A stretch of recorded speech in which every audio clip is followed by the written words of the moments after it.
Hello students, आज हम आपका क्लास 12th फिजिक्स में करंट इलेक्ट्रिसिटी हमारी यूनिट चल रही है। इसी को आगे फर्दर प्रोसीड करेंगे। लास्ट टाइम स्टूडेंट हमने सरफेस करंट डेंसिटी जे को समझा था, जो कि वेक्टर क्वांटिटी थी is equal to I upon A आया था। इतना स्टूडेंट हमने समझ लिया था ना, वो करंट डेंसिटी हमारी इंपॉर्टेंट टॉपिक था। ठीक है, तो students today we are going to discuss about drift velocity.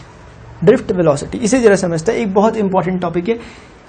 Current electricity का काफ़ी इंपॉर्टेंट बेस है, ठीक है ना, काफ़ी इंपॉर्टेंट बेस है जो मैं आपको बताने जा रहा हूँ। ये ड्रिफ्ट वेलोसिटी है, बड़े आराम से इसे समझिएगा, ठीक है ना। So this is our today's topic, drift velocity. Student समझते हैं इसमें होगा क्या ड्रिफ्ट वेलोसिटी में, ठीक है।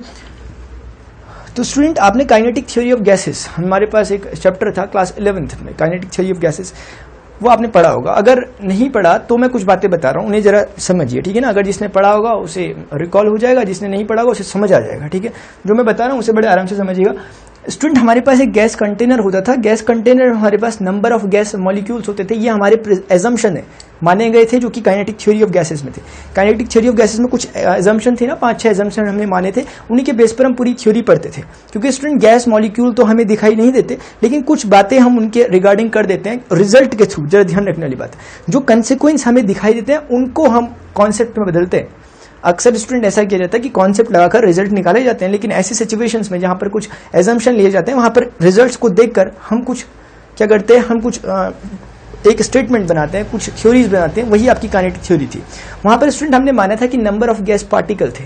हमने बोला था कि किसी कंटेनर के अंदर नंबर ऑफ गैस मॉलिक्यूल्स होते हैं जो रैंडमली किसी भी डायरेक्शन में मूव करते हैं और बहुत तेज वेलोसिटी से मूव करते हैं। अब जो बातें मैं कह रहा हूं इन्हें जरा समझना। रिगार्डिंग कंडक्टर के रिगार्डिंग में सारी बात करनी है। हमारे पास एक कंडक्टर है। कंडक्टर स्टूडेंट ऐसा, जो कि मैंने आपको बताया था लास्ट टाइम, कि एक सिलेंड्रिकल टाइप का कंडक्टर हम सपोज करते हैं, क्योंकि बेसिकली वायर की हम बात करते हैं ना, वायर एक सिलेंड्रिकल शेप पे होती है।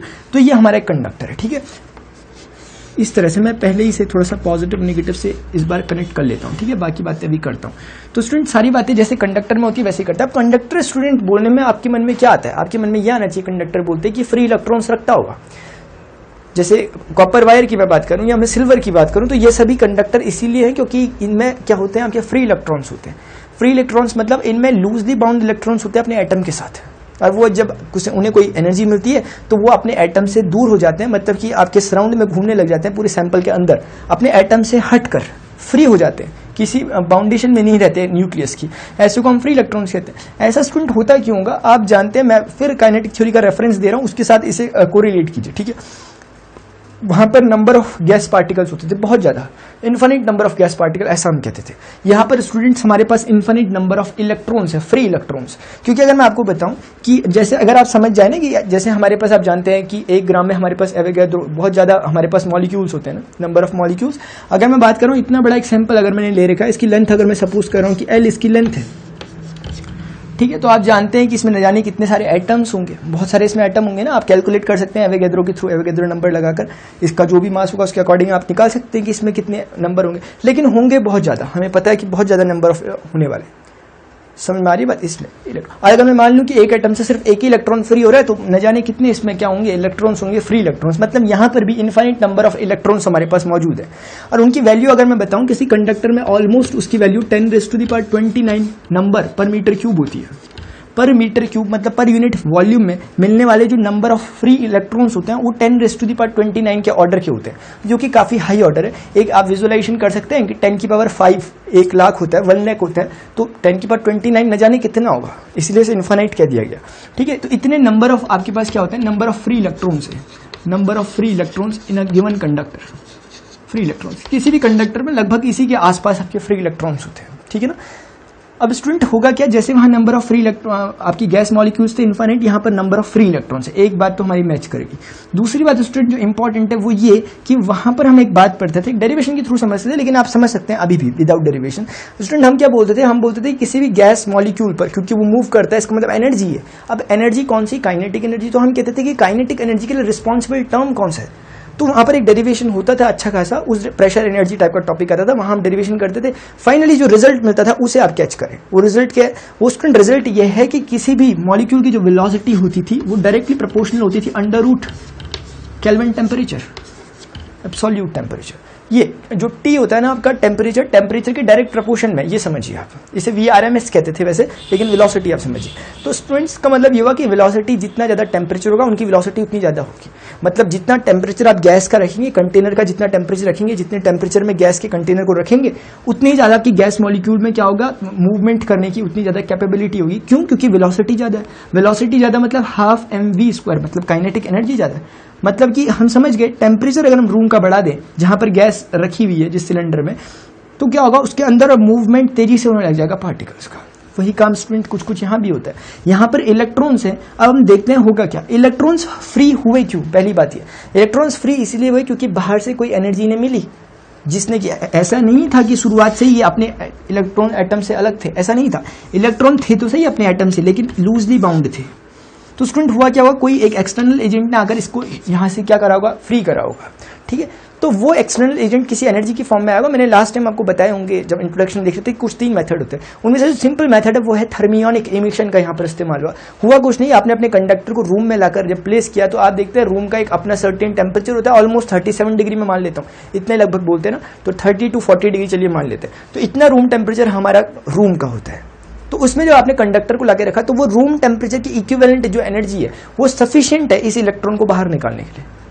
समझे मेरी बात को स्टूडेंट्स आप? जैसे कि आप समझते हैं ना, आइस को लाकर आपने रख दिया, क्योंकि विजुअलाइजेशन हो सकता है आइस में, तो आइस में आपको भले ही हमें लगता है कि रूम टेम्परेचर इतना ज्यादा हाई, ऐसा कुछ समझ सकते हैं कि नहीं है, लेकिन स्टूडेंट हम आइस को लाकर अगर रूम में रख दे तो हमें देखने को मिलता है अच्छा खासा इफेक्ट रूम का, हमें देखने को मिलता है कि आइस हमारी मेल्ट होने लग गई है।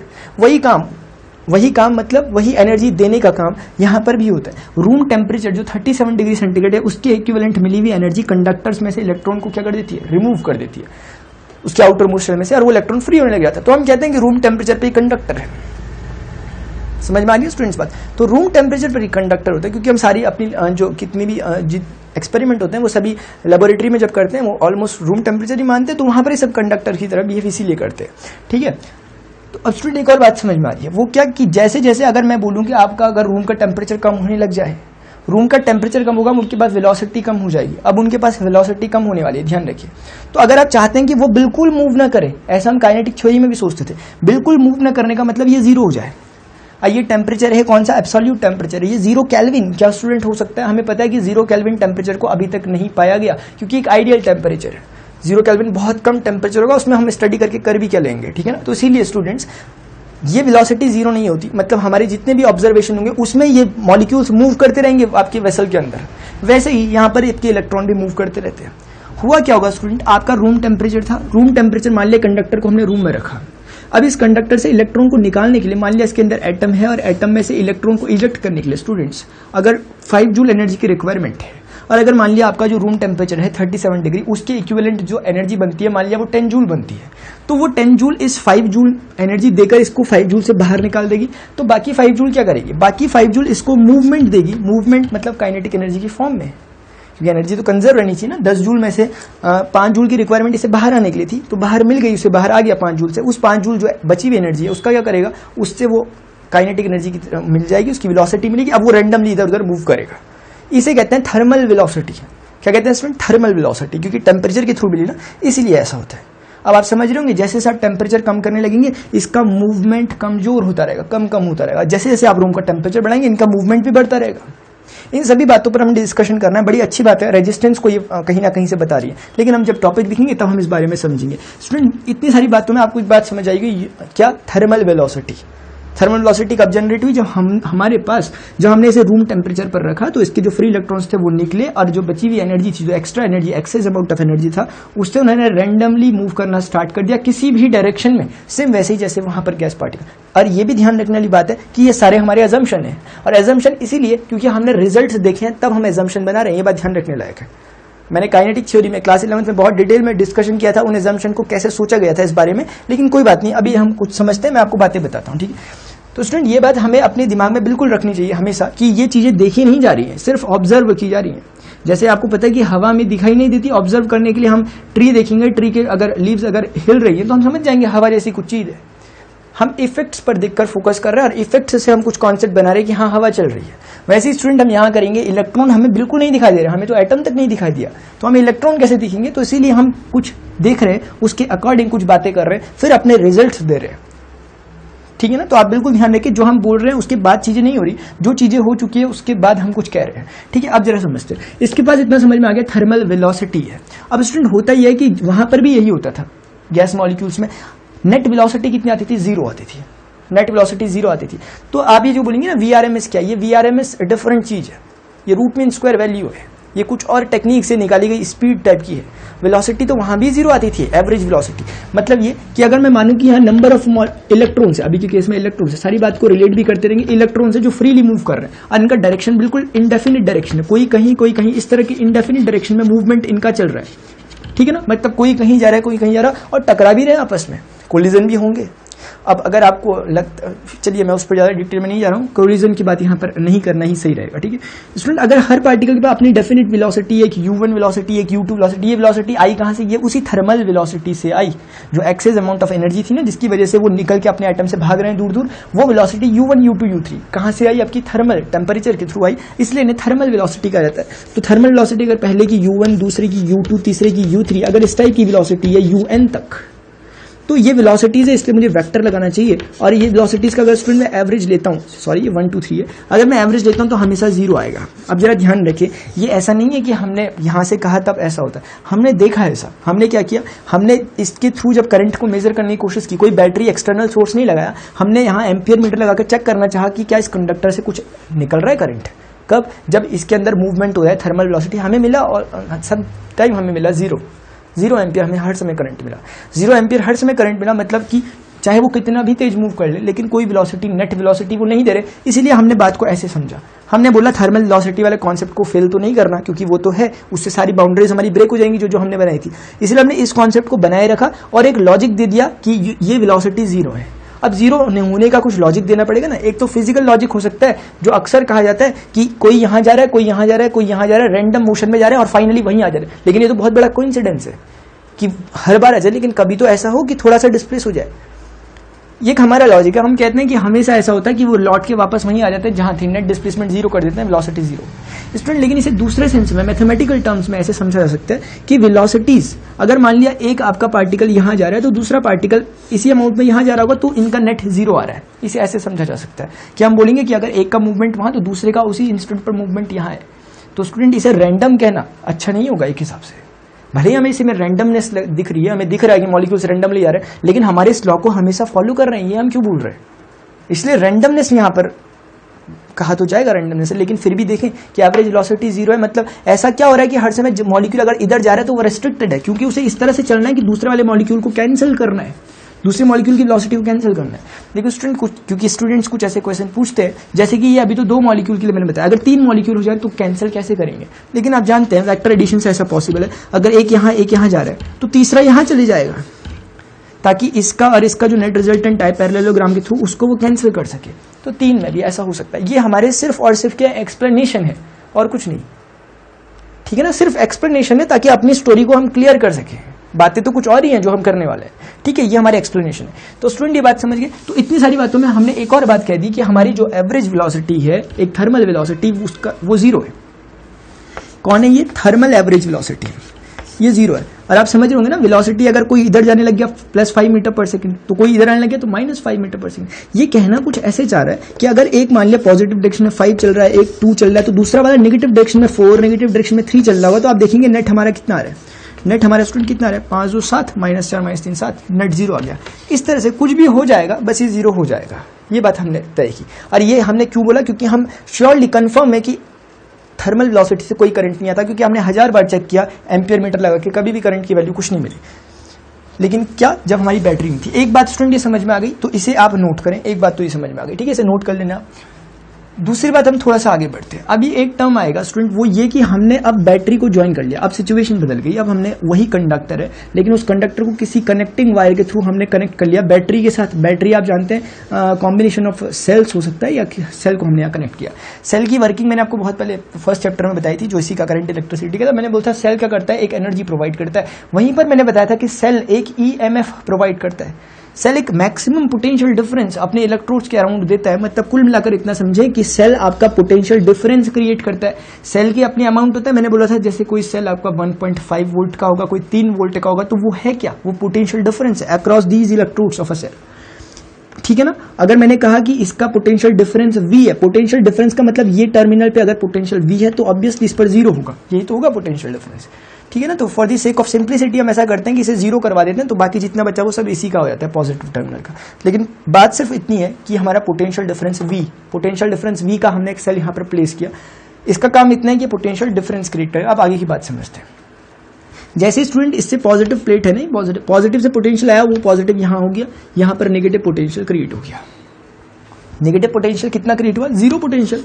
इसके रिगार्डिंग पोटेंशियल की वैल्यू कितनी है इसमें? 0 ना।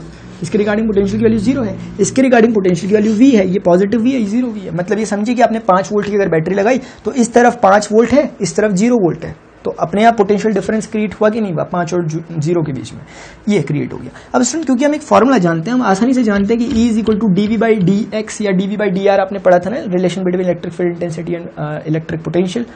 माइनस साइन तो वेक्टर के लिए था, E is equal to dV/dr, मतलब dV था पोटेंशियल डिफरेंस, dr था जिस पॉइंट्स के बीच में आप पोटेंशियल डिफरेंस देख रहे हैं। तो अभी हम देख रहे हैं L लेंथ के बीच में पोटेंशियल डिफरेंस, इसका मतलब dr के प्लेस पे L आ गया। dV मतलब पोटेंशियल डिफरेंस की वैल्यू कितनी है? तो V-0 उसकी वैल्यू है पोटेंशियल डिफरेंस की। तो हमें स्टूडेंट क्या समझ में आया? क्योंकि पोटेंशियल डिफरेंस यहाँ पर है, इसीलिए इलेक्ट्रिक फील्ड भी होगा, और होगा कितना? इतने अमाउंट का होगा। इसका मतलब इसके अक्रॉस जो इसमें इलेक्ट्रिक फील्ड डेवलप हुआ उसकी वैल्यू स्टूडेंट इजीली बोलेंगे हम V/L, where L is the length of conductor. इसका कंडक्टर का लेंथ कितना? L है। तो इलेक्ट्रिक फील्ड जनरेट हो गया। अब इलेक्ट्रिक फील्ड जनरेट होने से फिजिकल चेंजेस यहाँ पर क्या क्या आएंगे, जरा उन्हें स्टडी कर लेते हैं। स्टूडेंट बड़े आराम से समझिएगा इसे, ठीक है ना। क्या क्या फिजिकल चेंज आएंगे वो समझना बड़ा जरूरी है। होगा ये कि अभी पॉजिटिव प्लेट है, ठीक है, ये पॉजिटिव प्लेट हो गई। अब स्टूडेंट आप देख रहे हैं ना, पॉजिटिव नेगेटिव में इलेक्ट्रिक फील्ड जनरेट हो गया। क्यों हुआ? क्योंकि पोटेंशियल डिफरेंस था, पोटेंशियल डिफरेंस के कारण इस अमाउंट का एक इलेक्ट्रिक फील्ड जनरेट हो गया। अभी electric field inside the conductor भी है, तो स्टूडेंट क्या कुछ प्रॉब्लम है? क्या कॉन्ट्राडिक्शन क्रिएट हुआ? आप जानते हैं कि मैंने बोला था कि inside the conductor the value of electric field intensity is always equal to 0, ऐसा बोला था ना।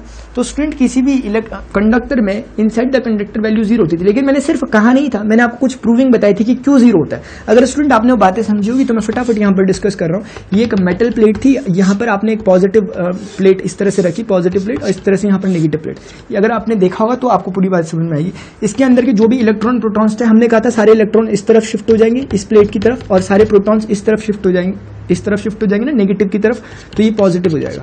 बीच में कुछ नहीं बचेगा क्योंकि बीच वाले सब एक दूसरे को कैंसिल आउट कर लेते हैं। ये डाइलेक्ट्रिक जब मैंने बताया था तब मैंने बताया था।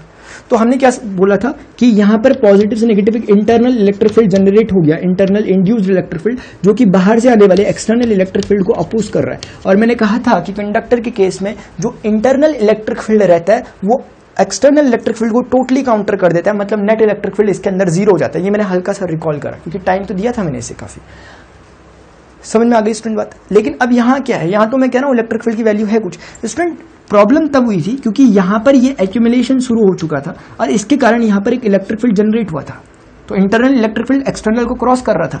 लेकिन अभी क्या है? अभी भी सिचुएशन वही होगी, इलेक्ट्रॉन आएगा पॉजिटिव में लेकिन आकर एक्यूमुलेट नहीं होगा क्योंकि उसके पास रास्ता है जाने का इस कनेक्टिंग वायर के थ्रू, तो वो कनेक्टिंग वायर से निकल जाएगा। तो एक्यूमुलेशन यहाँ चार्ज का नहीं हो पाएगा, मतलब इंटरनल इलेक्ट्रिक फील्ड जनरेट नहीं हो पाएगा, तो फिर एक्सटर्नल इलेक्ट्रिक फील्ड चलेगा जैसा चलता है इस प्लेट के कारण। तो बिल्कुल समझ में आनी चाहिए बात। वहां मैं क्यों कहता था कि electric field inside the conductor is equal to 0, क्योंकि वहां पर रास्ता नहीं था, ये आइसोलेटेड कंडक्टर था। अभी ये आइसोलेटेड कंडक्टर नहीं है, ये कनेक्टिंग वायर के थ्रू कनेक्ट है। इसका मतलब ये हुआ कि यहां से इलेक्ट्रॉन एक्यूमुलेट नहीं हो पा रहे, यहां से आ रहे हैं और निकल ले रहे हैं।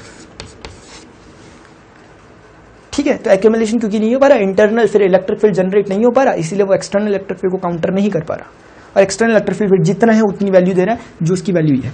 तो कुल मिला के हमें समझ में आया कि अगर इलेक्ट्रॉन यहां रखा हुआ है इस तरह का, तो इलेक्ट्रॉन स्टूडेंट्स इसकी तरफ शिफ्ट होने लग जाएगा, तो इस तरह से फिर वो मूव करने लग जाएगा। अब इलेक्ट्रॉन हमारा यहां से आ रहा है, ऐसे यहां पर और भी बहुत सारे इलेक्ट्रॉन्स है। तो स्टूडेंट हम क्या देख रहे हैं कि इलेक्ट्रॉन का आना इतना आसान नहीं है, क्योंकि इलेक्ट्रॉन यहां पर नहीं है, यहां पर वो एटम्स भी हैं जिनसे इलेक्ट्रॉन निकले हैं, है कि नहीं है। अगर मैं सैंपल को दिखाने की कोशिश करूं तो सैंपल कुछ इस तरह का है, सैंपल स्टूडेंट्स कुछ इस तरह का है। यहां कहीं इलेक्ट्रॉन हमारे निकले हुए फ्री इलेक्ट्रॉन से ऐसे कहीं, और उन्हें आना है इस रास्ते से होकर इस पॉजिटिव प्लेट की तरफ। अब उन्हें आना होगा, कोई यहां से टकराकर यहां आएगा, फिर यहां वॉल से टकराकर यहां आएगा, फिर यहां टकराकर यहां आएगा, यहां से यहां फाइनली यहां की तरफ आने की कोशिश होगी। इससे पहले क्या था? इससे पहले उनका नेट इफेक्ट 0 हो ही जा रहा था, क्योंकि उनके पास कोई एक डेफिनेट डायरेक्शन नहीं थी कि जहां उन्हें जाना था। पूरा रूम क्लोज था, अभी रूम क्लोज नहीं है स्टूडेंट। अभी उन्हें यहाँ दिख रहा है एक लाइट रे, एक उन्हें दिखाई दे रहा है, कुछ तो उन्हें दिखाई दे रहा है आशा की किरण कि यहाँ की तरफ हम जा सकते हैं। तो वो टकराते हुए जैसे भी टकरा सकें टकरा रहे हैं, लेकिन फाइनली उनमें जैसे ही टकरा रहे हैं एक उनमें एक इंस्पिरेशन यहाँ की तरफ को हमेशा मौजूद है, जो कि पॉजिटिव का अट्रैक्शन है।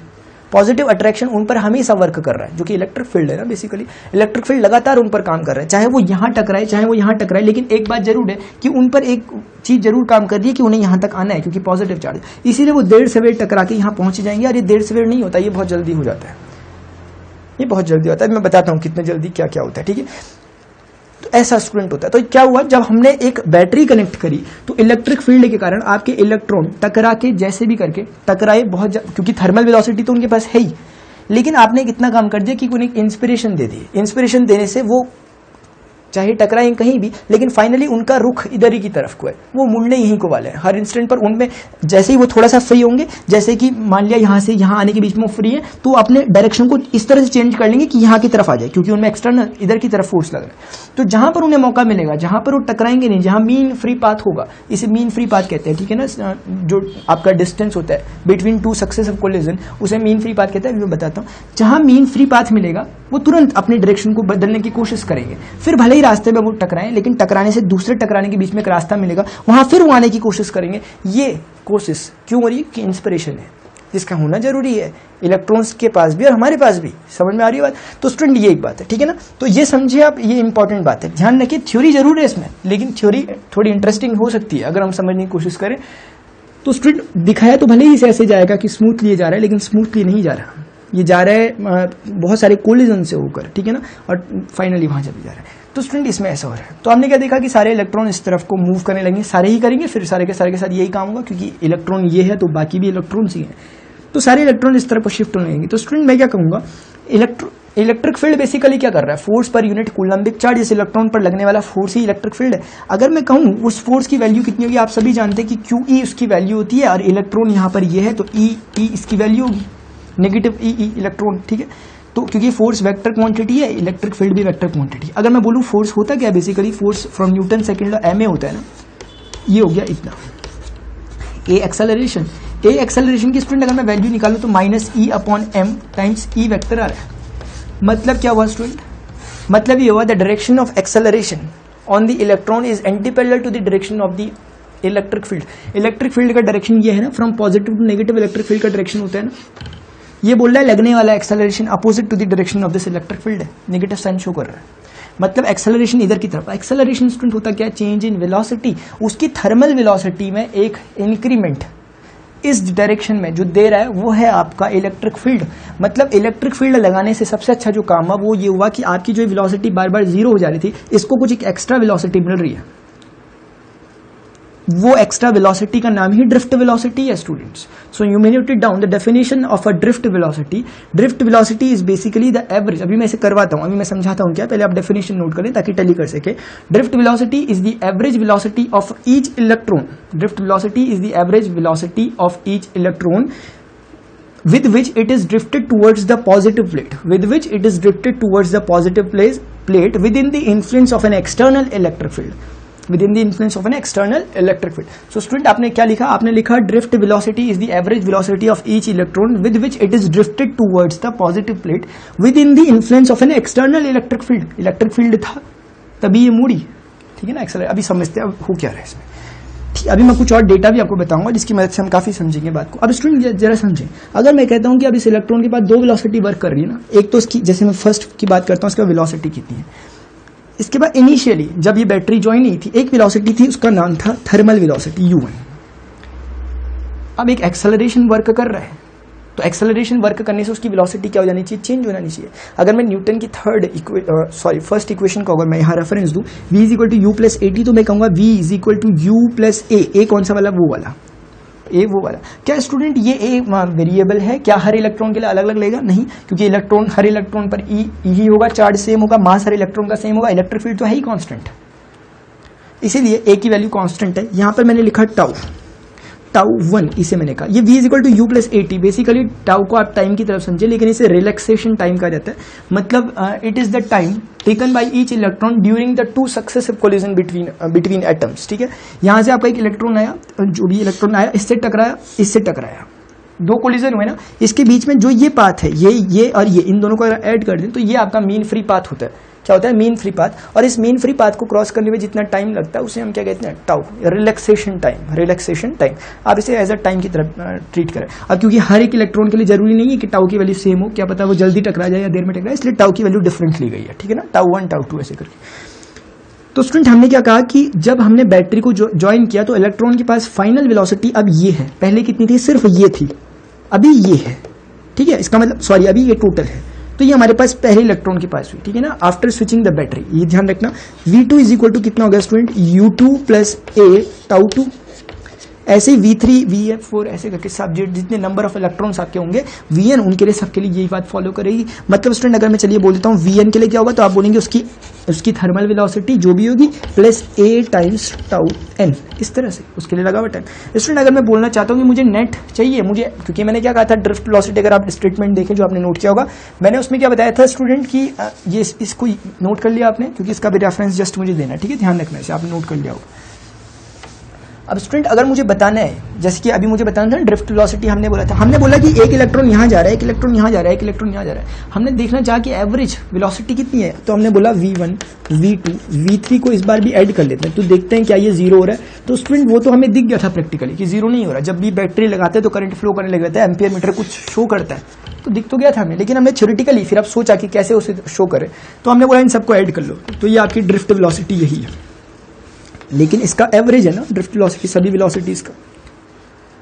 अगर आप इसे देखें, इन सब की वैल्यूज मैं पुट करता हूं आराम से, U1 प्लस ए टाउ 1 प्लस U2 प्लस ए टाउ 2, ऐसे कर करके स्टूडेंट मुझे UN तक ऐड करना है, प्लस ए टाउ n तक मुझे ऐड करना है। ये मैं इसे रब कर रहा हूँ, V1 V2 V3 Vn की मैंने वैल्यू सबकी क्या कर दी? ऐड कर दी। ये मेरे पास जो रिजल्ट आ रहा है, ये मेरे पास ये ड्रिफ्ट वेलोसिटी का रिजल्ट है। अब मुझे इससे n से डिवाइड करना है। छोटा सा कैलकुलेशन मैं यहाँ पर कर रहा हूँ, ध्यान रखिए आराम से। देखिए जरा मैं क्या कर रहा हूँ, मैंने U1 U2 जितने थे इन सबको अलग कर दिया, जो थर्मल वेलोसिटीज थी इन सबको अलग कर दिया। ऐसा मैं कर सकता हूँ ना स्टूडेंट्स आराम से, और n को भी मैंने सेपरेट कर लिया। आराम से समझिए कैलकुलेशन को। ए टाउ 1 ए टाउ 2 ये बचे हुए हैं, इन सब में a कांस्टेंट रहा है, सबको कांस्टेंट लिया। अंदर स्टूडेंट्स क्या क्या बचा है? टाउ 1 टाउ 2, इस तरह से हमारे पास टाउ n बचा है। ठीक है, और इसके अपॉन में भी n कर दिया। n जो था ना दोनों के अपॉन में, उसे सेपरेट कर दिया। अब इन दोनों को जोड़ेंगे एक्जैक्टली वही बन जाएगा जो था। ये निकल क्या रहा है स्टूडेंट? ये ड्रिफ्ट वेलोसिटी निकल रही है। और आप देखेंगे ये चीज मैंने अभी यहाँ से एरेज करी, मैंने आपको बोला था कि आप इसे नोट कर लें, ये थर्मल वेलोसिटी की एवरेज है। और ये तो हम जानते थे कि तो तब का केस है जबकि हमारे पास बैटरी नहीं लगी थी और इसका नेट तो जीरो आता था, इसी कारण तो हमें बैटरी लगानी पड़ी। तो student VD is equal to, ये तो जीरो हो गया, बचा क्या? A। क्या स्टूडेंट ये भी जीरो हो जाएगा क्योंकि ये भी तो एवरेज है? क्या ये भी जीरो होगा? नहीं होगा जीरो, क्योंकि इसके जीरो होने के कुछ कारण थे, मैथमेटिकल रीजन थे। वो ये थे कि ये वेक्टर क्वांटिटीज है, पॉजिटिव नेगेटिव डायरेक्शन रख सकती है। अगर ये 5 मीटर पर सेकंड होगा तो ये पूरे चांस है -5 मीटर पर सेकंड हो जाए और एक दूसरे को कैंसिल कर ले। लेकिन ये एक तरह का रिलैक्सेशन टाइम है। टाइम एक स्केलर क्वांटिटी है, टाइम 2 3 5 7 हो सकता है, लेकिन -2 -3 नहीं हो सकता। मतलब कोई भी किसी को कैंसिल नहीं कर सकता, तो मैथमेटिकली कभी जीरो नहीं हो सकता। तो कभी जीरो नहीं हो सकता, तो फिर कुछ एवरेज हो सकता है सभी टाइम का। मतलब एक ने अगर कोलिजन के लिए 2 सेकंड, एक ने 3 सेकंड, एक ने 5 सेकंड, तो एवरेज कुछ हम निकाल सकते हैं। तो एवरेज निकालने के लिए हमने बोल दिया कि वो एवरेज टाउ हो गया। Most important relation VD is equal to a tau. बड़े आराम से समझ गए आप स्टूडेंट्स, ये क्या आपका एक मोस्ट इंपॉर्टेंट रिलेशन है कि ड्रिफ्ट वेलोसिटी हमने निकाल दी। ए आप आसानी से जानते हैं, अभी ए की वैल्यू पुट कर लेंगे आराम से। स्टूडेंट ध्यान रखें, बिल्कुल भी मुझे तो ऐसा बिल्कुल फील नहीं हो रहा कि इसमें कुछ भी ऐसा है कि जिसे याद करना पड़े, एक्स्ट्रा करना पड़े। जैसे अभी आपने आज पढ़ लिया, तो मुझे ये भी नहीं लगता कि आपको इसे बार बार पढ़ने की जरूरत है। सीधे आप एग्जाम दे सकते हैं इसे पढ़ के, जो कि बहुत टाइम बाद है, क्योंकि इसमें ऐसा कुछ भी नहीं है जो हमें याद करना पड़े। कहने वाले थ्योरी कहते हैं, वैसे थ्योरी का कुछ पोर्शन है, लेकिन थ्योरी को आप समझ के करेंगे तो वो भी एक जेंटल मैनर में हो सकता है, कुछ अच्छा कुछ करेगा। समझ आ रही बात? तो ये ड्रिफ्ट वेलोसिटी थी। अब अगर हम डेफिनेशन को नोट करें ड्रिफ्ट वेलोसिटी में, बट दोबारा से रिपीट करता हूं, drift velocity is the average velocity of an electron, average velocity of an electron with which it is drifted towards the positive plate with the influence of an external electric field. मतलब battery का होना जरूरी है drift velocity होने के लिए। इतना समझ आ गई? अब स्टूडेंट अगर मैं बात करूं ड्रिफ्ट वेलोसिटी के अमाउंट की, कि वेलोसिटी होती कितनी है, कितना अमाउंट देती है, तो इसका अमाउंट स्टूडेंट अगर जब निकलता है ना, तो इसका अमाउंट निकलता है almost 10⁻⁻⁴ metre per second, which is very smaller, काफी स्मॉलर है। ठीक है ना, as compare to the thermal velocity. जो थर्मल वेलोसिटी थी ना जिससे वो मूव कर रहे थे बहुत डेफिनेट डायरेक्शन में, मतलब इनडेफिनिट डायरेक्शन में जो मूवमेंट चल रहा था इलेक्ट्रॉन्स का, जो कि थर्मल वेलोसिटी थी। स्टूडेंट ध्यान रखें, थर्मल वेलोसिटी जो थी हमारी एक इलेक्ट्रॉन की अगर मैं बात करूं, उसका जो अमाउंट था ना वो काफी हाई था, 10⁻⁵ मीटर पर सेकेंड। काफी हाई अमाउंट है, काफी हाई अमाउंट है, लगभग आपका 1000 मीटर पर सेकंड का, मतलब 1 किलोमीटर 1 सेकंड का लगभग ये अमाउंट है कि 1 किलोमीटर चल जाता है ये इलेक्ट्रॉन 1 सेकंड में, लेकिन घूमता रहता है, टकराता रहता है। ये था दिशाहीन वेलोसिटी, डायरेक्शनलेस वेलोसिटी, तो कुछ काम नहीं कर पाई। कुछ बातें समझ भी लें साथ ही साथ। ये है डायरेक्शनलेस वेलोसिटी, वेलोसिटी का अमाउंट बहुत ज्यादा है लेकिन कोई डायरेक्शन नहीं है। यहाँ वेलोसिटी का अमाउंट भले ही कम है लेकिन एक डायरेक्शन है, तो ये हमें फ्रूटफुल रिजल्ट देगा। ऐसा ही स्टूडेंट होना चाहिए। हमारी जो स्टडी होनी चाहिए वो वेलोसिटी में होनी भी चाहिए, लेकिन वेलोसिटी कम भी हो तो कोई बात नहीं अगर उसके पास डायरेक्शन है। लेकिन अगर डायरेक्शन लेस वेलोसिटी है और वेलोसिटी का अमाउंट बहुत ज्यादा हाई हो जाए, मतलब हम 5-6 बुकें एक साथ पढ़ने लग जाए लेकिन कोई डायरेक्शन ही नहीं है, क्योंकि एक ही बुक को आपने डायरेक्शन से पढ़ना है, आपने एक चैप्टर यहाँ से पढ़ा एक चैप्टर वहां से पढ़ा, तो प्रॉब्लम हो जाएगी। समझ आ गई? तो बात कुछ वैसी हो जाएगी कि आप हाई वेलोसिटी में तो हैं लेकिन डायरेक्शन आपके पास कुछ नहीं, नेट जीरो आएगा हमेशा थर्मल की तरह। तो स्टूडेंट यहां पर अगर हम देख रहे हैं ना, यहां पर इसे समझे कि हमारे पास ड्रिफ्ट वेलोसिटी का अमाउंट इतना आया। इसमें मैंने बताया कि जो ड्रिफ्ट वेलोसिटी का जो न्यूमेरिक वैल्यू होती है वो इतनी निकलती है, जो कि काफी कम है इसके कंपैरिजन में। लेकिन स्टूडेंट्स ये था एक इलेक्ट्रॉन के लिए निकला हुआ एवरेज वेलोसिटी। ऐसे न जाने कितने इलेक्ट्रॉन्स है, इतने इलेक्ट्रॉन्स है पर मीटर क्यूब में, ये तो यूनिट मीटर क्यूब में। तो हम अच्छा खासा कंडक्टर लेते हैं जिसका वॉल्यूम ठीक ठाक हो, 1 मीटर क्यूब से ज्यादा ही होगा, या चलिए 1 मीटर क्यूब ही ले लेते हैं, इतने नंबर ऑफ इलेक्ट्रॉन्स होंगे।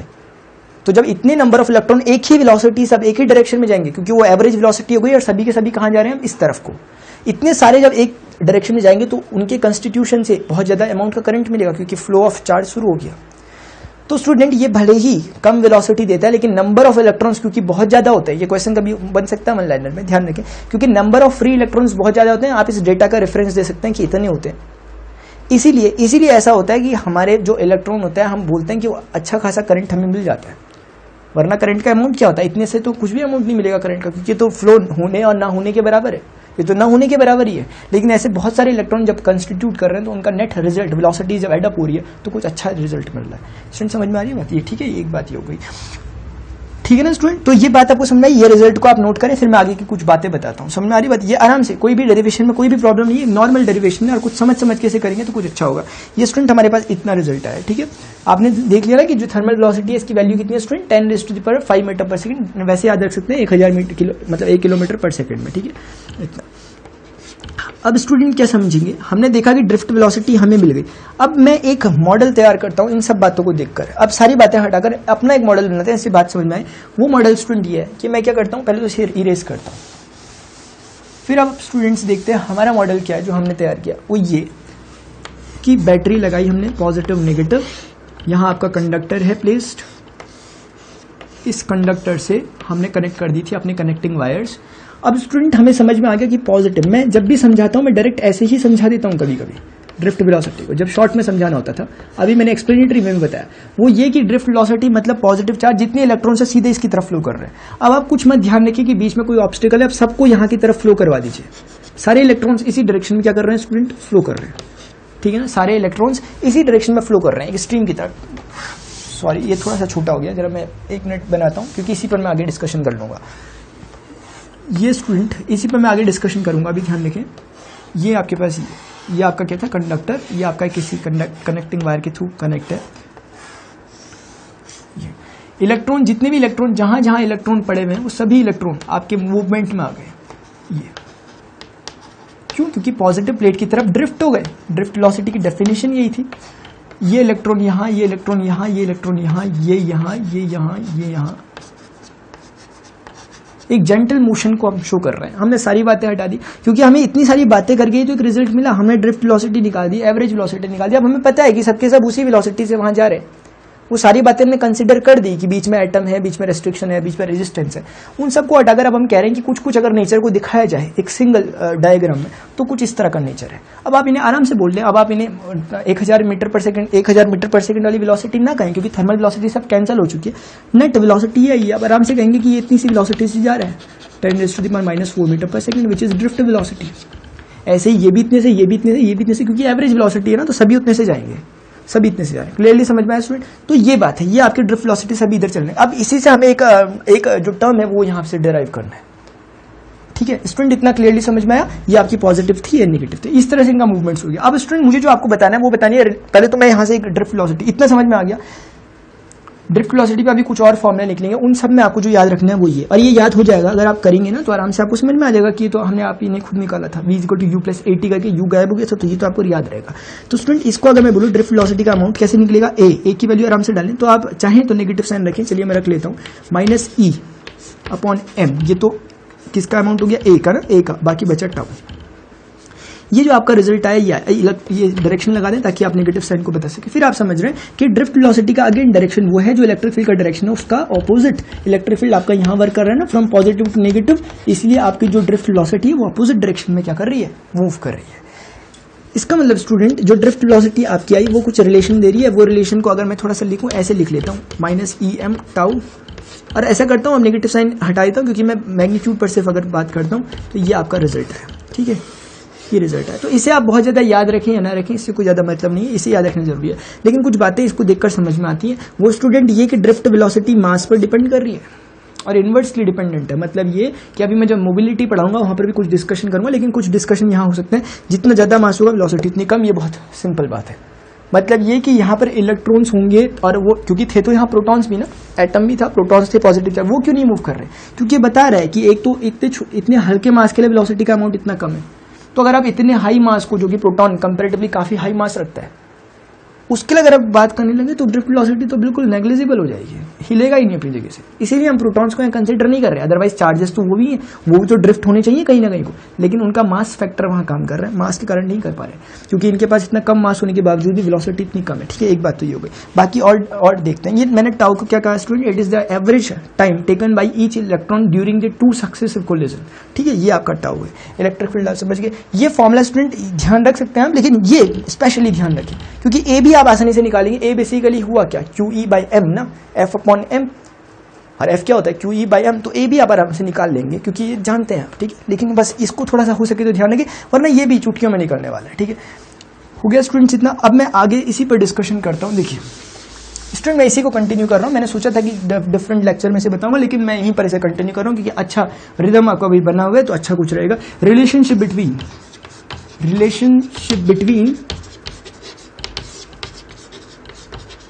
I and VD, drift velocity and electric current, most important topic. Student ध्यान रखें, जो आज के लेक्चर में हम कवर कर रहे हैं मोस्ट ऑफ द पार्ट इसका काफी चांस है इसके एग्जाम में कुछ ना कुछ होने के, क्योंकि इंपॉर्टेंट टॉपिक है, इसके बिना करंट इलेक्ट्रिसिटी कुछ भी नहीं। चलिए डिस्कशन करते हैं। देखिए student relation between I and VD देखना था, मेरे पास VD की वैल्यू क्या ही आई, VD इज इक्वल टू मेरे पास आया E/m टाइम्स E। स्टूडेंट वैसे इससे पहले मुझे आपको एक टर्म बताना था मोबिलिटी, मैं उसे अभी कवर नहीं कर रहा, सेपरेटली कवर कर दूंगा। मोबिलिटी सिर्फ एक सिंगल टॉपिक मैं सेपरेटली कवर कर दूंगा कि बहुत ज्यादा इस्तेमाल तो होगा नहीं यहाँ पर, लेकिन बताना जरूरी है आपको, इसके बिना चल सकते हैं क्योंकि अभी रिदम में हम रहेंगे, इसके साथ रहेंगे, तो ठीक है। ये हो गया स्टूडेंट, जरा समझते हैं अब होगा क्या। ये आप समझ गए ना कि हमने एक जो स्केच तैयार किया अपने लिए, वो बता रहे हैं कि सभी इलेक्ट्रॉन पॉजिटिव चार्ज की तरफ मूव कर रहे हैं इस ड्रिफ्ट वेलोसिटी से। अभी अच्छा सा हमारे पास आ गया, हमने सारे ऑब्स्टिकल हटा दिए, ठीक है। अब स्टूडेंट क्या करते हैं, मैंने क्रॉस सेक्शन यहाँ पर एज्यूम किया, ठीक है, मैंने क्रॉस सेक्शन, चलिए मैं इसे थोड़ा सा रब कर लेता हूँ इस तरह से। अब स्टूडेंट देखिए मैंने एक क्रॉस सेक्शन एज्यूम किया, एक और आप जानते हैं कि इस क्रॉस सेक्शन का एरिया अगर ए है तो इस सिलेंडर के लिए ये भी ए ही रहेगा और वो बीच वाला भी ए ही रहेगा जो हमारे ऑब्जर्विंग सरफेस है। इसका एरिया स्टूडेंट अगर कितना है, ए है, और इस एरिया में अगर आपके कुछ इलेक्ट्रॉन लाई कर रहे हैं, जैसे ई इलेक्ट्रॉन 2 3 4 5 जितने भी नंबर ऑफ इलेक्ट्रॉन्स होंगे, बहुत ज्यादा होंगे वैसे, इस पर्टिकुलर एरिया में या इस पर्टिकुलर एरिया में, हाँ, आप कितने इलेक्ट्रॉन्स लाई कर रहे हैं स्टूडेंट। अब मैं देखिए क्या करूंगा, मूव कौन कर रहा है, इलेक्ट्रॉन ना। मैं इस बार क्या कर रहा हूँ, रिलेटिव टर्म का सहारा ले रहा हूँ, रिलेटिव वेलोसिटी का सहारा ले रहा हूँ। जैसे आप जाते हैं, आप व्हीकल में चल रहे हैं, आपके आसपास के जो ऑब्जर्वर होंगे जो रोड में होंगे, आपको दिखेगा कि वो भी मूव कर रहे हैं, वो रिलेटिव वेलोसिटी है, रिलेटिव वेलोसिटी है। उसी रिलेटिव वेलोसिटी का मैं थोड़ा सा इस्तेमाल कर रहा हूँ for the sake of simplicity. मैं इलेक्ट्रॉन को मूव करता हुआ नहीं मानूंगा, मैं अपने सरफेस एरिया को मूव करवाऊंगा, अपने सरफेस एरिया को मूव करवाऊंगा। इलेक्ट्रॉन जो जहां था वो वहीं रहेगा, जो जहां था मैंने उसे स्टॉप कर दिया स्टॉप वॉच से। अब मेरे पास क्या आया कि सारे मैं एरिया को अपने मूव करा के देखूंगा। अब एरिया को स्टूडेंट सोचिए कि मैंने यहां से यहां तक मूव कराया, ये बड़ा अच्छा इसका एक डेरिवेशन हो सकता है, मैं आपको डेरिवेशन समझा रहा हूँ, बड़ा आराम से समझ में आ सकता है। सोचिए कि यहाँ से यहाँ तक चले गया किसी टाइम टी पर, टी सेकंड में यहाँ से यहाँ पहुँच गया। अगर स्टूडेंट टी सेकंड में यहाँ से यहाँ पहुँचा, और अगर आपसे मैं पूछूं कि कितनी वेलोसिटी से पहुँचा, तो आप बोलेंगे ड्रिफ्ट वेलोसिटी से पहुँचा ना, वीडी वेलोसिटी से। ड्रिफ्ट वेलोसिटी से टी सेकंड तक चलने में तय की गई दूरी, डिस्टेंस कितना होगा? आप सब जानते हैं कि distance is equal to velocity to time taken. तो वेलोसिटी मैंने कहा ड्रिफ्ट वेलोसिटी है, टाइम जो उसने लिया वो टी है, इसका मतलब इनके बीच का डिस्टेंस कितना हो गया? वीडीटी। मतलब यहां से यहां आने में सरफेस को जब हम लाए तो हमने इतना डिस्टेंस ट्रेवल किया। अब स्टूडेंट जरा ध्यान रखें, मैंने इलेक्ट्रॉन को रेस्ट में लाया था, अपने एरिया को मूव कर रहा था, और हम जानते हैं इलेक्ट्रिक करंट होता क्या है। हम जानते हैं स्टूडेंट इलेक्ट्रिक करंट होता है कि आपका flow of charge through a conductor, through a cross section of a given conductor. इस क्रॉस सेक्शन से, ये जो मेरा क्रॉस सेक्शन है, इस क्रॉस सेक्शन से होगा कितने चार्ज पास कर जाए। जैसे अगर मेरा क्रॉस सेक्शन यहाँ पर स्टडी रहे, यहाँ से इलेक्ट्रॉन जितने पास करते रहे वो इसका करंट होगा पर यूनिट सेकंड में। लेकिन अगर मैं सब चार्जेस को रेस्ट में ले आऊँ, अपने कंडक्टर को ही मूव कराता रहूँ क्रॉस सेक्शन को, तो सोचिए कि इस रीजन में, पूरे रीजन में यहाँ से यहाँ तक इलेक्ट्रॉन भरे पड़े हैं। तो मैंने ये पकड़ा कंडक्टर को, यहाँ बीच में सब जगह यहाँ तक क्या है? इलेक्ट्रॉन्स। तो आप अपने कंडक्टर को लाके यहाँ से यहाँ शिफ्ट कर रहे हैं, ये सभी चार्जेस स्टॉप है जैसे मैंने बताया। तो आप क्या देख रहे हैं कि आपका ये वाला कंडक्टर क्रॉस तो अभी भी कर रहा है ना, रिलेटिवली क्रॉस कर रहा है। इस बार ये इसे क्रॉस नहीं कर रहे, लेकिन कंडक्टर तो इसे क्रॉस कर रहा है, बात तो एक ही भी। इलेक्ट्रॉन कंडक्टर को क्रॉस करें या कंडक्टर इलेक्ट्रॉन को क्रॉस कर दे, तो बात तो एक ही है। तो इसका मतलब स्टूडेंट जब ये यहाँ से आगे को जाने लग गया, ये लगातार अपने बीच के इलेक्ट्रॉन्स को क्या कर रहा है? क्रॉस करता हुआ चल रहा है, मतलब इलेक्ट्रॉन क्रॉस कर रहा है, मतलब करंट कंस्टिट्यूट हो रहा है। और कितने इलेक्ट्रॉन को कर रहा है? जो इस रीजन के बीच में, यहां से लेकर यहां तक जितने इलेक्ट्रॉन्स होंगे उनको उसने क्रॉस कर दिया। मतलब नंबर ऑफ इलेक्ट्रॉन्स क्या होंगे? इतने वॉल्यूम में एग्जिस्ट करने वाले नंबर ऑफ इलेक्ट्रॉन्स। स्टूडेंट जरा समझते हैं, मुझे निकालना है, अगर मुझे बताना है कि नंबर ऑफ इलेक्ट्रॉन्स कितने हैं, तो मैं बोलूंगा इस रीजन में, ये जो रीजन आपको दिखाई दे रहा है, जो वॉल्यूमेट्रिक रीजन है, ये वॉल्यूम है ना बीच में बना हुआ, इस वॉल्यूम में लाई करने वाले इलेक्ट्रॉन्स को ये क्रॉस कर जा रहा है। इस वॉल्यूम में लाई करने वाले इलेक्ट्रॉन्स को स्टूडेंट्स ये क्या कर रहा है? क्रॉस कर जा रहा है, जो इस वॉल्यूम में रहे होंगे। जब ये इतना मूव करके आया, इस वॉल्यूम में लाई करने वाले सारे इलेक्ट्रॉन को क्रॉस कर गया। अगर मैं चाहता हूं नंबर ऑफ इलेक्ट्रॉन्स निकालना इस वॉल्यूम में, तो हम क्या करेंगे? एक टर्म हमारे पास आया, वो था स्मॉल एन। स्मॉल एन काफी पॉपुलर टर्म है इसके लिए, इसका नाम है आपका number density. Number density of free electrons. और ये बेसिकली है क्या? ये आपका नंबर ऑफ इलेक्ट्रॉन्स पर यूनिट वॉल्यूम, ये है असल में कि पर यूनिट वॉल्यूम में कितने नंबर ऑफ इलेक्ट्रॉन्स है। जैसे ऐसे समझिए कि पूरे वॉल्यूम अगर मैं V सपोज किया और मैं कहता हूं कि इस पूरे वॉल्यूम में नंबर ऑफ इलेक्ट्रॉन्स n है, तो V वॉल्यूम में अगर n इलेक्ट्रॉन्स हैं तो यूनिट वॉल्यूम में कितने होंगे? n/v ना, तो ये वही है यूनिट वॉल्यूम में नंबर ऑफ इलेक्ट्रॉन्स। समझ में स्टूडेंट्स कुछ बात है? इसका मतलब हम इसका कुछ इस टर्म का फायदा उठाएंगे। नंबर ऑफ क्या लिखा हुआ है? ये नंबर डेंसिटी, ठीक है ना, नंबर डेंसिटी। स्टूडेंट आप समझते हैं कि यूनिट, चल पहले ये क्या करते हैं, इस वॉल्यूम में इलेक्ट्रॉन लाई कर रहे हैं ना, मैं क्या इस वॉल्यूम को निकाल सकता हूँ? यस, मैं एक्जैक्टली निकाल सकता हूँ। मुझे पता है एरिया इसका इतना है, यहाँ से यहाँ तक अगर मैं L लेंथ कवर करता हूँ तो कितना वॉल्यूम बनेगा? A इंटू एल ना, A इंटू एल मतलब वॉल्यूम। अभी क्या सिचुएशन है? अभी इसका एरिया A है और यहाँ से यहाँ तक डिस्टेंस जो कवर है वो VDT का है। इसका मतलब जो वॉल्यूम मेरे पास है, जिसमें कि इफेक्टिव वॉल्यूम जिसमें इलेक्ट्रॉन लाई कर रहे हैं, वो है A एरिया टाइम्स इतना डिस्टेंस मतलब VVT। So student what is it? क्या है ये? हमारा है वॉल्यूम जिसमें हमारे इलेक्ट्रॉन लाई कर रहे हैं, यहाँ से यहाँ के बीच में आया हुआ वॉल्यूम है जिसमें हमारे इलेक्ट्रॉन्स लाई कर रहे हैं, हमारे लिए इफेक्टिव वॉल्यूम है। तो इसमें इलेक्ट्रॉन लाई कर रहे हैं इतने वॉल्यूम में। ये स्टूडेंट n रिप्रेजेंट कर रहा था, नंबर डेंसिटी को रिप्रेजेंट कर रहा है ना। अगर हम बोलेंगे कि पर यूनिट वॉल्यूम में इतने इलेक्ट्रॉन्स होते हैं, कैपिटल N, पर यूनिट वॉल्यूम में अगर इतने इलेक्ट्रॉन्स होते हैं तो इतने वॉल्यूम में कितने होंगे? ये तो बहुत नॉर्मल क्वेश्चन है। एक मैंगो अगर 5 रुपए का आता है तो 10 मैंगो कितने के आएंगे? आप कर लेंगे मल्टीप्लाई। वैसे ही अगर यूनिट वॉल्यूम में इतने इलेक्ट्रॉन तो इतने वॉल्यूम में कितने इलेक्ट्रॉन? इतने इलेक्ट्रॉन, इतने सिर्फ इलेक्ट्रॉन, ध्यान रखिए सिर्फ इलेक्ट्रॉन, चार्ज नहीं बोला मैंने। इतने नंबर ऑफ इलेक्ट्रॉन्स, यहाँ पर इलेक्ट्रॉन के नंबर की बात हो रही है। तो अगर इतने नंबर ऑफ इलेक्ट्रॉन, तो अगर मैं कहता हूं कि एक इलेक्ट्रॉन पर E चार्ज, तो इतने नंबर ऑफ इलेक्ट्रॉन पर कितना चार्ज? आप बोलेंगे इतना चार्ज। एक इलेक्ट्रॉन पर अगर E चार्ज, E में नंबर ऑफ इलेक्ट्रॉन्स को रिप्रेजेंट नहीं कर रहा है, E चार्ज ऑन इलेक्ट्रॉन को रिप्रेजेंट कर रहा है। तो एक इलेक्ट्रॉन पर अगर E चार्ज, तो इतने नंबर ऑफ इलेक्ट्रॉन्स पर कितना चार्ज? तो आप बोलेंगे इतना times E, n e, Q is equal to n e होता था ना, number of electrons time electron का चार्ज। ये इतनी बात स्टूडेंट समझ में, मैं इसको रब कर रहा हूँ, बहुत इन्फॉर्मेटिव है। मैं इसे रब करना नहीं चाह रहा वैसे, लेकिन करना पड़ेगा, ठीक है ना, क्योंकि ये बहुत इंपॉर्टेंट है, ध्यान रखें, ठीक है। तो स्टूडेंट ये हमारे पास है। अब जरा आराम से समझिए, ये हमारे पास आ गई टोटल। ये किसकी वैल्यू है स्टूडेंट्स? पहले आप चाहें तो आराम से कर सकते हैं। इतने पोर्शन को आप बोल सकते हैं number of electron present in this volume, फिर आप बोल सकते हैं number of total amount of charge present in this number of electrons. ऐसे करके आप डिफरेंट कर सकते हैं। अभी मैंने डिरेक्ट कर दिया। ये है क्या चीज? ये क्यों निकला कि नहीं निकला आपका? कौन सा Q? जो इतने अमाउंट में प्रेजेंट चार्ज है वो आपने निकाल दिया। और ये चार्ज कैसा है? मूव करने वाला चार्ज है कि नहीं है? भले ये चार्ज स्टॉप था लेकिन आपका क्रॉस सेक्शन तो मूव कर रहा था। डेफिनेशन तो सेटिस्फाई हो रही थी कि amount of charge flowing through a cross section of a conductor, conductor cross कर रहा है ना, तो करंट कंस्टिट्यूट करने वाला चार्ज यही तो हुआ। ये फ्लोइंग चार्ज है कि नहीं है स्टूडेंट? ये फ्लोइंग चार्ज है, भले ही मैंने उसे स्टॉप रखा है लेकिन मेरा क्रॉस सेक्शन मूव कर रहा है इसलिए फ्लोइंग चार्ज हो गया। तो अगर मैं इस टी को यहाँ आराम से समझे, मैं चलिए मैं पहले ऐसे लिख लेता हूँ, ए वी डी टी अगर यहीं रहा, एन ई को मैं आगे ले आया और यहाँ पर मैंने क्यू को क्यू लिखा, टी को मैं इसके नीचे ले आया। आराम से समझिए, ये है flowing charge through a cross section of a given conductor per unit second is known as what? Electric current. इसीलिए ये इलेक्ट्रिक करंट है। आराम से इलेक्ट्रिक करंट निकल गया, इलेक्ट्रिक करंट निकल गया। वो आपकी मर्जी है कि आप इस एरिया को, एरिया तो हमारा एरिया गिवन निकल गया ना, वेलोसिटी ये निकल गई। तो हमारे स्टूडेंट्स ये जो आई निकला, आई को चलिए कैपिटल आई से रिप्रेजेंट कर लेता हूँ, ऐसे ही से किया जाता है अक्सर, NEAVD मुझे ऐसे ही याद रहता है इसीलिए मैंने इस ऑर्डर में लिखा। ऑर्डर जैसे भी आपको समझ में आए वैसा लिखना। I is equal to NEAVD मुझे ऐसे याद रहता है, नंबर ऑफ इलेक्ट्रॉन पर unit volume, charge on any electron, A is the cross section area of a conductor, VD is a drift velocity. Drift velocity means average velocity of an electron, ठीक है ना, with which it is drifted towards positive plate. ये student एक अच्छा सा relation आया, ये I is equal to NEAVD हमारा एक रिलेशन आया जो कि relationship between electric current and drift velocity है। क्या स्टूडेंट आपको ये समझ में आया? ये मोस्ट इंपॉर्टेंट रिलेशन है, इस पर कुछ और बातें की जा सकती हैं, बातें वहां से समझे। I is equal to NN रहा, E रहा, A रहा। ए ध्यान रखते हुए चले, ए एरिया ऑफ क्रॉस सेक्शन है।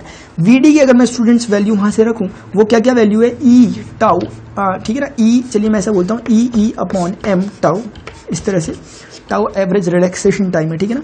NE स्क्वायर बोल दो स्टूडेंट, इसे सॉल्व करके एक काम हो चुका है, ठीक है, relationship between I and VD आ चुका है, I एंड VD आ चुका है, ठीक है। NE स्क्वायर है A टाउ अपॉन M, इतना लिखा स्टूडेंट्स मैंने। यहाँ पे क्या है? E बचा हुआ ना, E मैं डायरेक्ट लिख रहा हूँ। E की वैल्यू जानते हैं हम, E is equal to V by L, क्योंकि E को हम डायरेक्ट नहीं जानते, E को तो हम पोटेंशियल डिफरेंस के थ्रू जानते हैं, V बाई एल। ये स्टूडेंट्स रिजल्ट आया, ये आया आपका I is equal to NE square, इतना आया। तो अगर आप देखिए इन सभी टर्म्स में अगर मैं कुछ करूँ यहाँ पर, देखिए क्या करता हूँ, देखिए क्या कर रहा हूँ, ये जो M है ना आपका, सबको मैं वहां शिफ्ट कर रहा हूँ। I रहा, M इसके साथ मल्टीप्लाई में यहाँ चले गया, L इसके साथ मल्टीप्लाई में ऊपर चले गया, नीचे क्या आए? नीचे आए NE स्क्वायर A टाउ, इतना कुछ आ गया, NE स्क्वायर A टाउ आ गया। यहाँ मैंने V को बचा दिया। V क्या है? पोटेंशियल डिफरेंस, ध्यान रखना, ठीक है। ये मैं से स्टूडेंट रब कर ले रहा हूँ, ठीक है ना, क्योंकि इसका काम हो गया। V क्या है students? Potential difference across the electrodes of a given cell, ठीक है ना। V निकल गया। V देखिए क्या क्या निकला, V is equal to student, अगर मैं अरेंजमेंट कर रहा हूँ इसका, क्या क्या निकला, अरेंजमेंट में कर रहा हूँ जस्ट, ये निकला M यहाँ था, L यहाँ था और NE स्क्वायर A टाउ यहाँ था। स्टूडेंट अगर आप देखेंगे इस गिवन कंडक्टर के लिए मोस्ट इंपॉर्टेंट रिलेशन ये भी निकल गया। अब रिलेशन निकल रहा है हमारा, ये कौन है? ये आपका ये यस पोटेंशियल है, ठीक है। V पर ध्यान रखिए, मैं ड्रिफ्ट जब भी इसको, ये आपकी कौन है? पोटेंशियल है। पोटेंशियल को मैं ऐसे बनाऊंगा शार्प, वेलोसिटीज जब भी होती है मैं कर्व कर देता हूँ, ठीक है, ध्यान रखना इस बात का। ये पोटेंशियल है, V निकल रहा है ना, ये V, तो ध्यान रखना स्टूडेंट, ये V है पोटेंशियल डिफरेंस। तो स्टूडेंट आप देखेंगे M हमारा कांस्टेंट है, mass of an electron, length of a conductor constant है, बदलेगा नहीं, नंबर डेंसिटी हमारी कांस्टेंट है पर यूनिट वॉल्यूम पर, इलेक्ट्रॉन का चार्ज कांस्टेंट है, area of a conductor constant है, tau relaxation time for a particular given conductor constant है, टाउ हर कंडक्टर के लिए अलग अलग होगा, ठीक है ना, रिलैक्सेशन, क्योंकि हर में ओरिएंटेशन अलग अलग तरह का होगा, मतलब टकराने में लगा हुआ समय भी अलग अलग होगा, ठीक है। इसलिए स्टूडेंट ये पर्टिकुलर क्वांटिटी इस पर्टिकुलर कंडक्टर के लिए कांस्टेंट है, मतलब इस पूरे कांस्टेंट को हम बोल देते हैं R, और यही R है आपका क्या, यही R आपका रेजिस्टेंस। तो स्टूडेंट हमने यही से ना ओम्स के लॉ को भी फॉलो कर दिया। ओम्स लॉ आपको याद होगा स्टूडेंट, ओम्स लॉ हम देखते हैं ना, ओम्स लॉ में हम क्या देखते हैं? The potential difference across the electrodes, across the ends of the electrode, across the ends of the conductor is directly proportional to the current passing through the cross section of a given conductor. यही होता था, वो यही है, V is directly proportional to I। इस पर student और मुझे डिस्कशन करना है, मैंने यहाँ पर आकर इस बात को अभी ड्रॉप किया, ठीक है ना। मैं भी इसके आगे यहीं से कंटिन्यू करूंगा, लास्ट टाइम जो अगला हमारा लेक्चर होगा बिल्कुल मैं यहीं से करूंगा, और पूरी उम्मीद की जाएगी कि आपने ये पढ़ा हुआ है यहाँ तक। इसके बाद मैं आगे का डिस्कशन करूंगा। अगर आपने यहाँ तक समझा तो क्लियरिटी के साथ आप सब कुछ समझ में आएगा। आपको ध्यान रखना, V is equal to IR, Ohm's law है। मैंने सोचा कुछ फ्रूटफुल हमें आज मिल जाए, वो मैंने इसलिए बताया। ओम्स लॉ आपको समझ में आ गया, V is equal to IR होता है। R को जरा फोकस करें, R की वैल्यू ये है, मैं इसके आगे कंटिन्यू करूंगा। आर को आज तक हम जानते थे रेजिस्टेंस कुछ होता है, लेकिन वैल्यू कितनी रखता है, निकालेंगे कैसे, वो आज पता चला, वो उसकी वैल्यू है। तो स्ट्रिंग जितना मैंने आज पढ़ाया इसे एक बार रिवाइज कीजिए, बहुत मजे के साथ रिवाइज कीजिए, ठीक है ना, कोई ज्यादा दिक्कत में आने की जरूरत नहीं है, क्योंकि बहुत ही इजी, मेरे हिसाब से इजी रहा, मैंने सब कुछ बताया मेरे हिसाब से इजी वे में, आप उसे देखें, ठीक है ना, इजी है, सब कुछ इजी है, आराम से करें। हम मिलते हैं अपने नेक्स्ट लेक्चर में। Till then good bye, see you, take care.